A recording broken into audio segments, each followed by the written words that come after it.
Donc, rebonjour tout le monde pour ceux qui étaient là ce midi. Sinon, bonsoir à ceux qui nous rejoignent pour le deuxième live d'aujourd'hui. On est trois de l'équipe de Shadow Burglar qui sont là pour vous présenter notre jeu euh, et vous faire un peu l'explication de l'équipe. Vous les présenter dans quoi ils sont situés, dans quoi on a travaillé. On va aussi vous montrer un petit peu de gameplay, pas trop parce qu'on veut pas vous spoiler le jeu complet. Ça serait un peu dommage, puis on veut que vous alliez l'essayer s'il vous tente. Donc, je vais commencer à laisser parler à Marie-Michel, qui va expliquer un peu ce qui s'est passé, le contexte du projet, puis un peu tout ça. Oui, donc Shadow Burglar a été fait dans le contexte d'un projet définissant. Donc, 6 mois de pré-production et de production. Donc, partir à la, à la germe d'une idée jusqu'au test et jusqu'à un jeu et une production complète d'un jeu de A à Z. On est donc une équipe de 30 étudiants de l'UQAT qui ont été formés pour faire le jeu, avec la collaboration des étudiants en musique de l'UDM pour tout ce qui est de la conception sonore, voix et bruitage. Il faut dire, fun fact sur notre équipe, en fait, on a eu, après 3 mois de production, donc après le temps des fêtes, on a eu un revirement de projet. On s'est reviré sur un scène et notre projet a changé beaucoup. Donc, on a eu quasiment plus eu 3 mois de conception de projet plutôt qu'un 6 mois complet comme l'idée a changé. Euh, Oui, Je vais te tu laisser, viens. ouais, vas-y, Charles-Étienne, mon Dieu. yes. C'est bon, Bon, c'est ça? ben, moi, en fait, ce que je vais faire, c'est une petite présentation du jeu, en fait. Donc, qu'est-ce que c'est Shadow Burglar? Comme on l'a dit, c'est un jeu étudiant. Mais en gros, qu'est-ce qu'on va faire? C'est un jeu de stealth, action stealth plus précisément, où on va incarner un personnage qui s'appelle Jean, qu'on voit ici, là, à droite, à gauche, pardon, dans l'écran.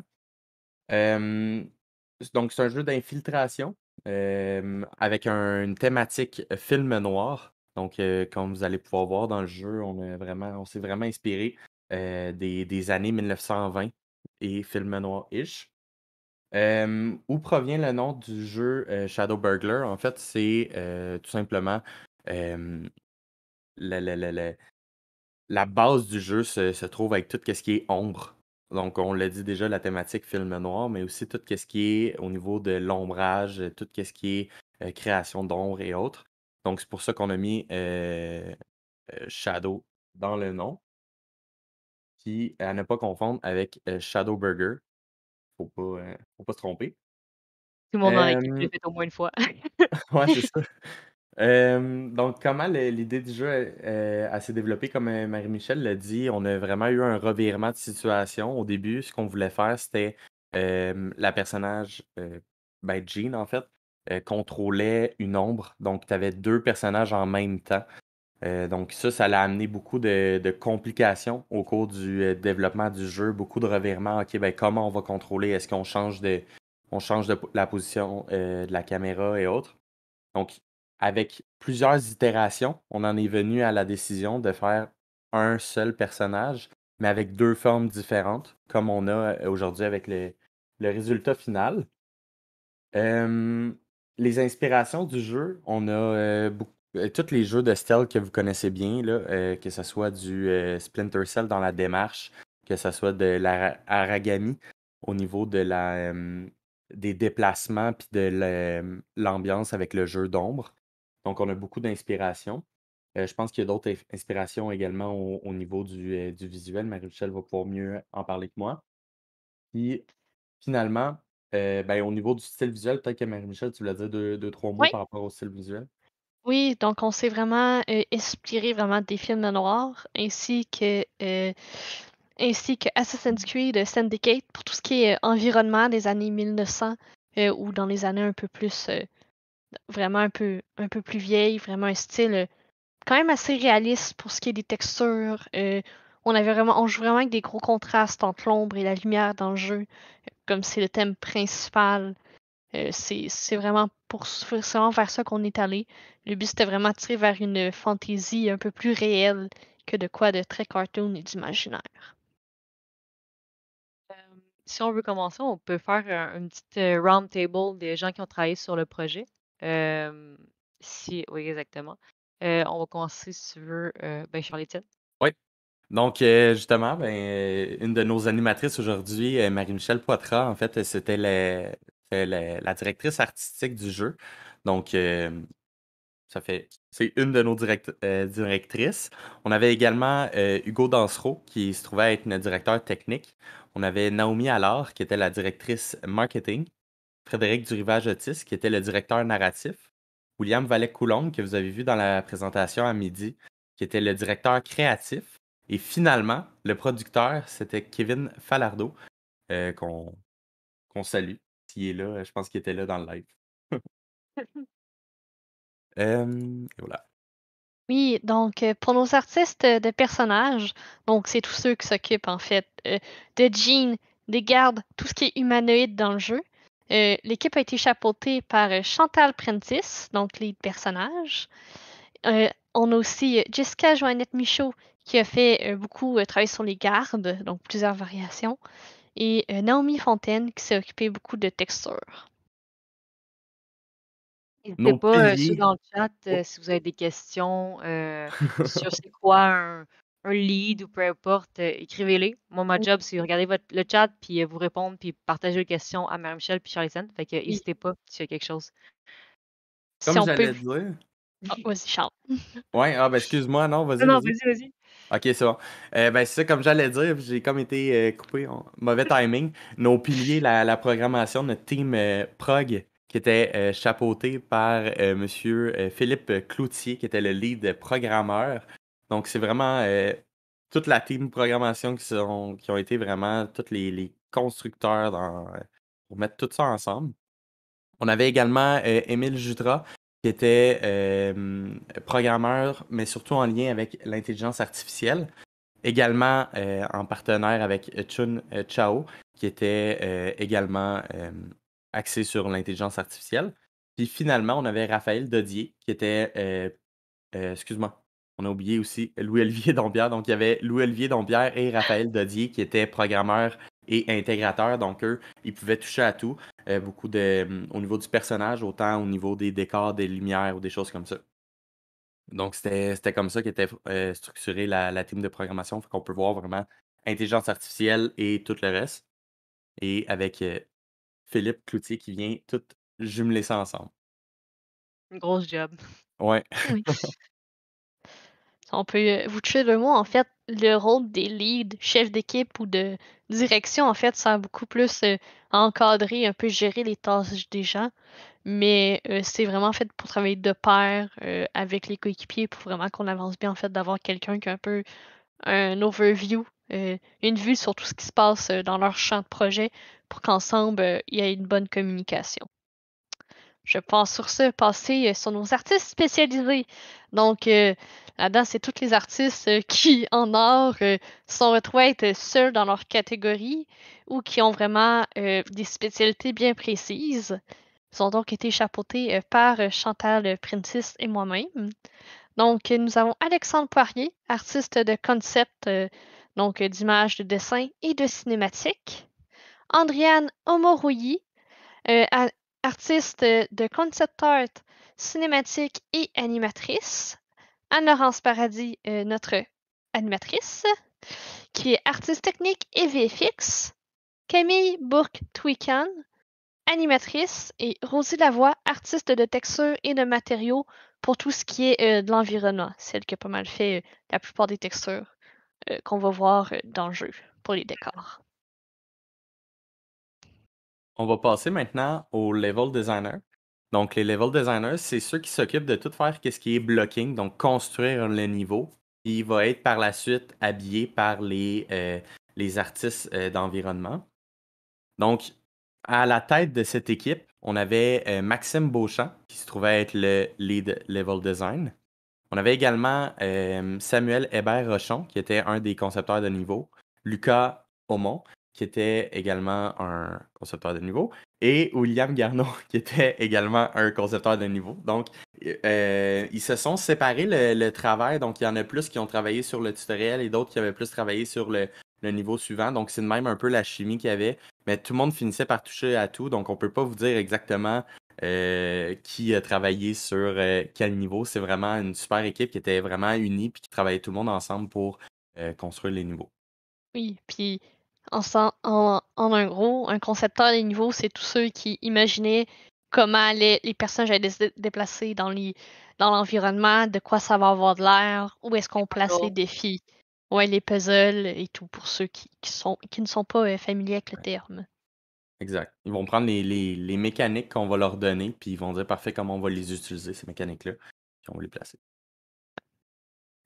Et des artistes d'environnement, donc ceux qui sont occupés des décors du jeu. L'équipe est chapeautée par Gabriel Rosier, dont comme artiste d'accessoires 3D, il y a Baptiste Barbe, Emmanuel Chassé-Gadouri, Olivier Dallaire, et comme artiste d'accessoires 3D et de level art, donc ceux qui vont placer les objets dans les niveaux pour le décorer, Vincent Salva-Savard et Frédéric Prévost. Finalement, l'équipe de UX, UI et 3C, qui est non la moindre, parce que j'en fais partie. Ah, il y a Sonore. Ah, excuse-moi. Ah, Après, excuse-moi. Non, non, mais après. tu Ah dis, oui, mais excuse-moi. après, c'est pas la finale. Je suis désolé. Euh, C'est correct. donc, l'avant-dernière, qui est pas la moindre. Donc, justement, les designers qui étaient chapeautés par moi, donc Charles-Étienne Roy, qui était le chef de l'équipe UI UX 3C. On avait également Edgar McDuff qui s'occupait de UX 3C et Gabriel Sylvestre. Et finalement, il y avait Chania Lafrance, pardon, qui était notre artiste UI. Puis si je ne me trompe pas, elle a aidé également à faire d'autres tâches C'est du visuelles ou concept autres. art aussi. Ouais. Ouais. Donc, pour le rôle des UX UI 3C, c'est ceux qui vont tous s'occuper des systèmes, de dire comment le joueur va naviguer dans le jeu. Donc, autant au niveau du UI qu'au niveau des contrôles en jeu. Donc, c'est nous qui a décidé. C'est un peu nous au Tu peux début qui décrire ont la dealé. UI, c'est quoi aussi? Là? Ouais, un UI, pardon, c'est une interface utilisateur. Ouais, interface utilisateur qui se trouve à être tout ce qui est menu, mais également tout ce qui est HUD. HUD, c'est quoi? C'est tout ce qui est barre de vie, barre de stamina, indication sur les ennemis, tout ce qui est communication aux joueurs. Donc vraiment, l'équipe de design s'occupe de communiquer les mécaniques aux joueurs et également d'écrire. Ça tombait de même. Donc, c'est ça pour le UI 3C. Et pour finir, nous avons l'équipe audio, donc qui nous ont vraiment beaucoup aidé à tout mettre en fait ensemble l'ambiance du jeu, tout ce qui est dialogue, son, musique, c'est grâce à eux que ça peut arriver. Comme directeur musical, nous avons donc Marwan Laroussi. Comme directeur du design sonore, Tyree Lockdown. Et comme directeur de l'intégration audio, Evan Burman. Et pour ce qui est du compositeur en chef, nous avons donc Marwan Laroussi, avec les autres compositeurs Evan Burman, Arthur Chanson, Félix Rivet. Pour ce qui est du design sonore, donc tout ce qui est de designer, penser à comment les sons vont sortir, nous avons donc Marwan Laroussi en tant que chef, Cédric Bergeron-Hamel, Alexis Desormeaux, Valérian Fournier, Raphaël Limoges-Côté et Marc Joly. L'équipe qui est en charge des dialogues, donc tout ce que les personnages vont parler, l'équipe a été chapeautée par Evan Burman, Norman Di Blasio, Jean-Michel Bélanger, Marie-Christine Beauvais, Sandrine Drapeau et l'intégration a été faite par Evan Burman. Et la dernière et non la moindre, pour tout ce qui est du mixage du son, donc faire en sorte que le son sonne bien ensemble, nous avons donc Tyree Lockdown qui est en charge du mixage de la musique. En charge du mixage des dialogues, nous avons Norman Di Blasio. Et comme ingénieur sonore, nous avons Nathan Mignien. Et voilà, ça fait le tour de tous les membres de cette équipe. Donc, on peut voir que le projet est vraiment une équipe à grande envergure, donc 30 personnes de notre côté et une quinzaine au moins du côté sonore. On commençait par montrer un peu du gameplay Oui. pour que vous voyez ce que ces personnes-là ont travaillé. C'est bien beau dire des noms, mais on veut voir la belle création qui a été faite par tout ce beau monde-là. Encore comme je dis, si vous avez des questions, écrivez-les dans le chat, il n'y a pas de problème. On est là pour vous répondre si c'est pour le jeu, si c'est pour d'autres questions sur juste comment créer un jeu. Peu importe, on est là pour ça. Juste me confirmer que le son est pas trop fort. On va pouvoir l'ajuster, là, mais Ça a l'air bien. parfait, on se lance. Drop me here. Keep it running. I don't get why these guys insisted on using a train. Are we secure? Yes, sir. I've got my best man on the job. Good. I'm going to the boat. Do yourself a favor. Don't disappoint me. I don't take kindly to screw-ups.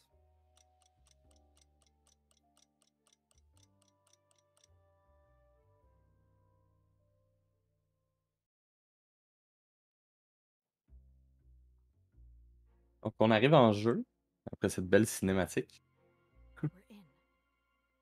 On peut comprendre comme mise en contexte, en fait, c'est qu'en fait, le frère de Jean, grand peintre, a été en fait tiré lors d'une vente aux enchères de son œuvre dans une exposition et son œuvre a été volée. Donc Jean est à la recherche de cette dite œuvre et veut alors venger son frère, qui lui a donné certains pouvoirs d'ombre que vous allez pouvoir observer. Donc, on vient de se transformer en le petit Shadow, tout ici. Donc, on a une première interaction avec le Shadow. Comme on vous avait dit au début, à la base, on voulait faire 2 personnages. Donc, possiblement contrôler ce personnage-là et simultanément contrôler Jean. Et finalement, on a mergé ces deux-là ensemble. Donc, ça l'a donné cette belle mécanique de quand on est dans la lumière, on est en Jean. Puis quand on est dans l'ombre, on est dans le Shadow. Le switch se fait automatiquement. Il n'y a pas de bouton à cliquer pour switcher de l'ombre à la lumière. C'est dès que tu es dans un des états, donc lumière ou ombre, elle se transforme automatiquement. Ça facilitait la création des puzzles pour que ça force le joueur ça a moins d'options parce que je veux pas, comme Marie-Michel le dit plus tôt, on a fait notre jeu en un peu moins de temps que ce qu'on devait avoir à cause des changements. Donc, ça a été une des solutions pour avoir un jeu avec des puzzles le fun, sans nécessairement prendre trop de temps. Comme on peut voir, certains pouvoirs en fait du Shadow et de pouvoir blinker, si on peut dire, donc se téléporter entre les portails d'ombre fait par Anne-Laurence. Donc son but, en fait, ça lui permet en fait de voyager à des endroits qu'on ne pourrait pas, qui sont bloqués par des objets. Première interaction avec un ennemi. Donc,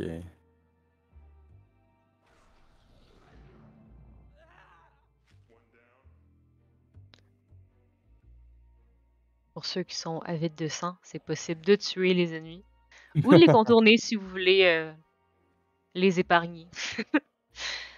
Et petit easter egg pour la personne qui a parlé des mouvements de la cape dans le pas anecdote plutôt, mouvement de la cape. Ça a été une très grosse job que moi, Chantal et Andréane, 3 personnes en artiste de personnage, ont travaillé pour que ça marche.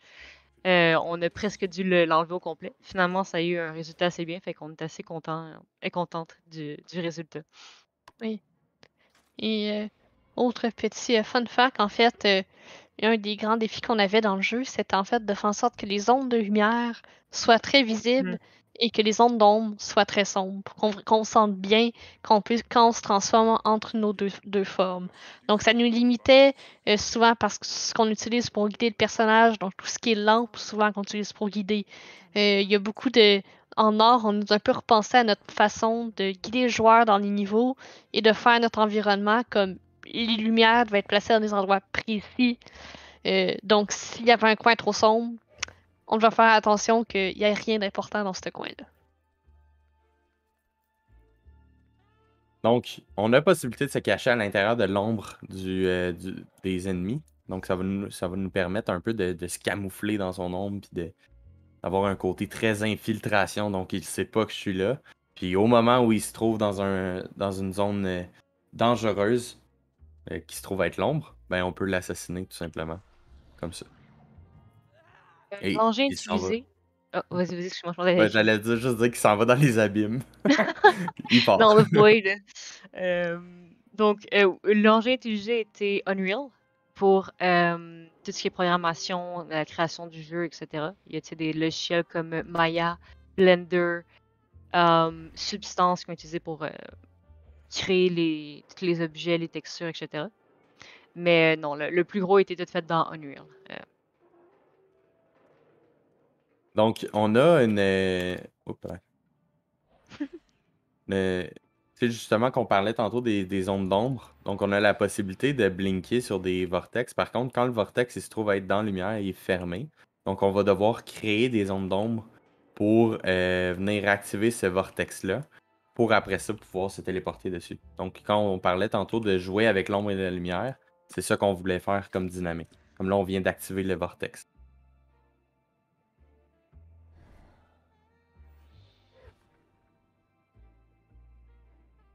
N'hésitez pas si vous avez d'autres questions. Ça va nous faire plaisir d'y répondre. Ah, on me dit dans le chat qu'il a aussi été utilisé WeWise pour le son. J'étais pas au courant, fait que ça m'apprend aussi quelque chose.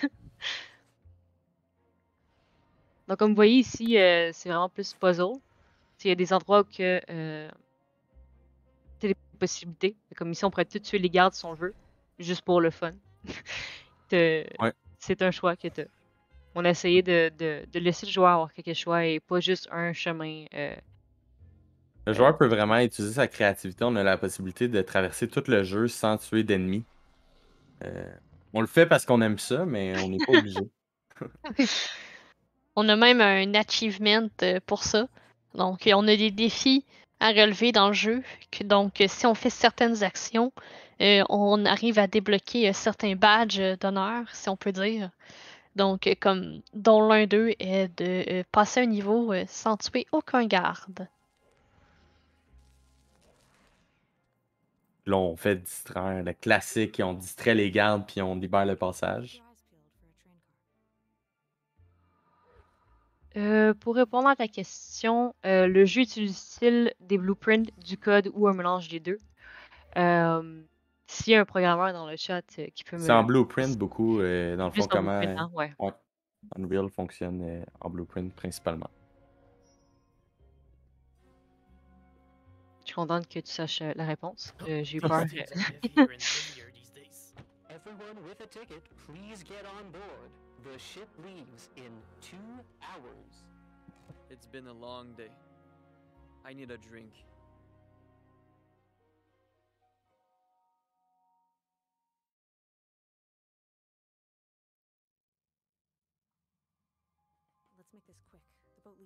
Donc là, maintenant, on s'est caché dans une boîte, comme vous avez pu voir dans la cinématique. On arrivait à la peinture tant convoitée de notre frère, mais on a dû se cacher parce que finalement, le train il devait partir. Donc, on s'est caché dans une boîte, puis on a introduit un gros bateau.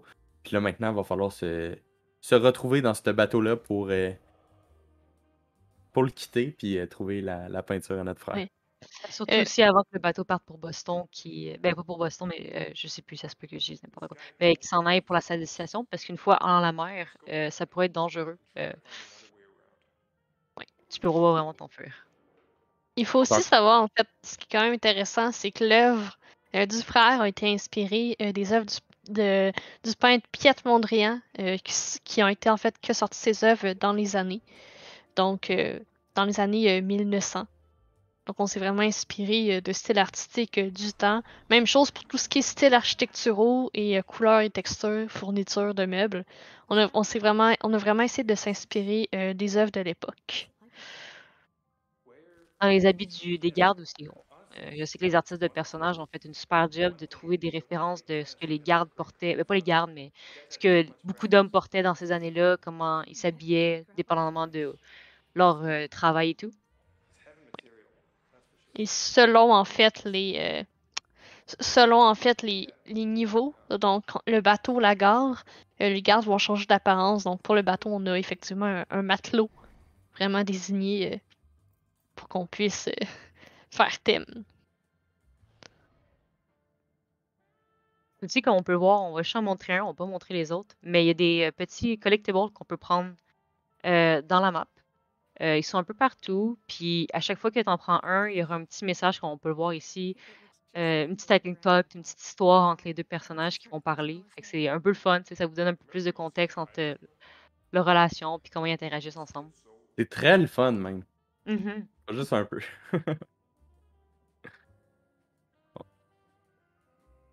Il y a des succès aussi qui sont reliés à ça. Encore une fois, les succès, on le répète, notre jeu est un jeu où qu'on va pouvoir refaire pour essayer de trouver toutes les petites nuances. Donc, vous allez pouvoir le jouer une fois pour le découvrir, mais par la suite, vous allez facilement être capable d'aller chercher tous les achievements qu'on a placés dans le jeu. On a Surtout aussi essayer des d'autres trucs styles de secrets. jeu. Oui, c'est vrai. C'est tout côté speedrun, là, on va vous...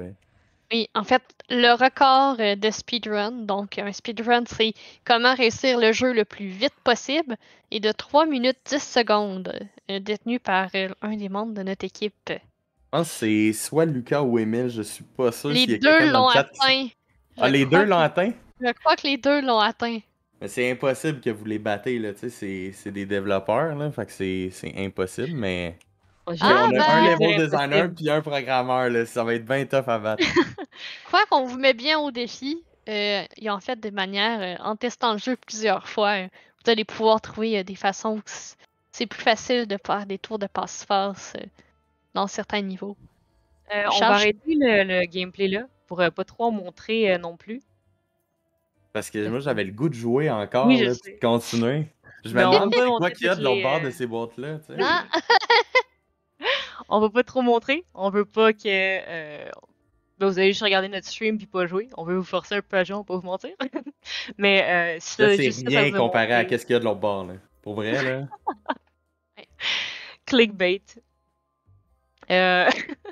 Donc, on peut commencer avec les mots de remerciement si tu veux, Marie-Michel. Oui. Donc, on veut principalement commencer par vous remercier d'être venu à notre stream, donc d'avoir regardé avec nous notre projet définissant. Merci de célébrer avec nous la sortie de ce jeu pour lequel on a vraiment tous travaillé fort.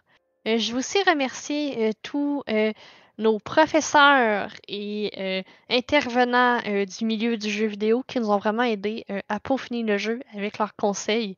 Donc, nous avons Michel Baillargeon, Erwan Davisso, Simon Dor, Danny Godin, Agathe Préfontaine, Eliane Préjean, Marie-Ève Niely, Christopher Noël, Pascal Thériault et François-Xavier Dupas.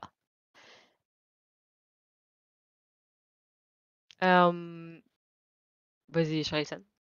Ben, je voulais tout simplement dire, allez télécharger notre jeu. Là, en ce moment, on a 118 personnes qui ont laissé des commentaires. On vous invite à aller laisser des commentaires, qu'ils soient positifs ou négatifs. Mais si vous voulez, dans la vague, ben, le monde, il trouve ça très positif jusqu'à présent. Donc, allez-y. On vous répète encore, le temps record pour le speedrun, c'est combien encore? 3 minutes minutes 10. 3 minutes 10, impossible que vous battez ça, mais si jamais vous l'avez, allez laisser une review positive ou négative si vous l'avez pas eu, c'est comme vous voulez. Donc, on écrit Shadow Burglar dans Steam, tout simplement. Et il est gratuit, nous vous Jeu rappelons. gratuit, effectivement. Pardon. Si je peux rajouter quelque chose aussi, je sais plus si c'est toujours le même cas, mais c'était, je pense, il y a quelques jours, notre jeu a fait son entrée sur la liste des 250 meilleurs hidden games de Steam en 142e position. Donc, on est quand même allé dans un classement. Est-ce que c'est le classement où que tous les Assassin's Creed? Non. Mais on est quand même dans un classement des meilleurs hidden games. Donc, les petites gemmes cachées, on est là. Yeah. Je suis fière qu'on dise ça. Peut-être qu'on est plus haut, peut-être qu'on est plus bas à ce moment-là. Je sais pas si ça a été changé, mais on était là. Fait que ça, c'est le fun à savoir. Aussi, je vais vous inviter. Je sais que là, en ce moment, on avait été la première journée, c'était nous. Mais demain, il va y avoir le jeu aussi Odyssée du Mammouth, qui a été fait par une autre cohorte. Ben, pas notre cohorte, excusez-moi. Le groupe de notre cohorte aussi. On était deux classes, deux groupes de jeux. On a fait Shadow Burglar et un autre a fait Odyssée du Mammouth. C'est dans les mêmes heures que nous, midi et 6 heures demain. Donc, si ça vous intéresse, allez le voir. On vous le recommande aussi. Et il y aura aussi la diffusion de A Lost Child, qui est un film qui a été créé par d'autres gens de l'UQAT de cette année. qui sera le mardi 22 mars. Si tu peux me confirmer les heures, par contre, Marie-Michel. Euh, il n'y a pas encore d'heure, en fait, pour Alice Child. Mais on peut vous dire qu'on a vu certains snippets du film, et il a l'air assez fantastique. Même chose Juste le pour trailer, ouais. Odyssey of the Mammoth. Vraiment un très beau jeu dans une autre vibe que Shadow Burglar, Beaucoup totalement. plus heureuse. On Mais a heureuse. oui, des jeux très contrastés. Donc, mais merci d'être passé. Ça me fait super plaisir de vous avoir vu. Midi et 6 heures aussi pour le film, à ce que Nathalie me confirme dans le chat en ce moment. Donc, allez voir ça. Puis encore un gros merci pour être passé, ceux qui sont venus ce matin et ce soir ou juste un des deux. C'est super le fun de vous avoir vus. Puis, ben, bonne soirée à vous. Salut tout le monde. Wow.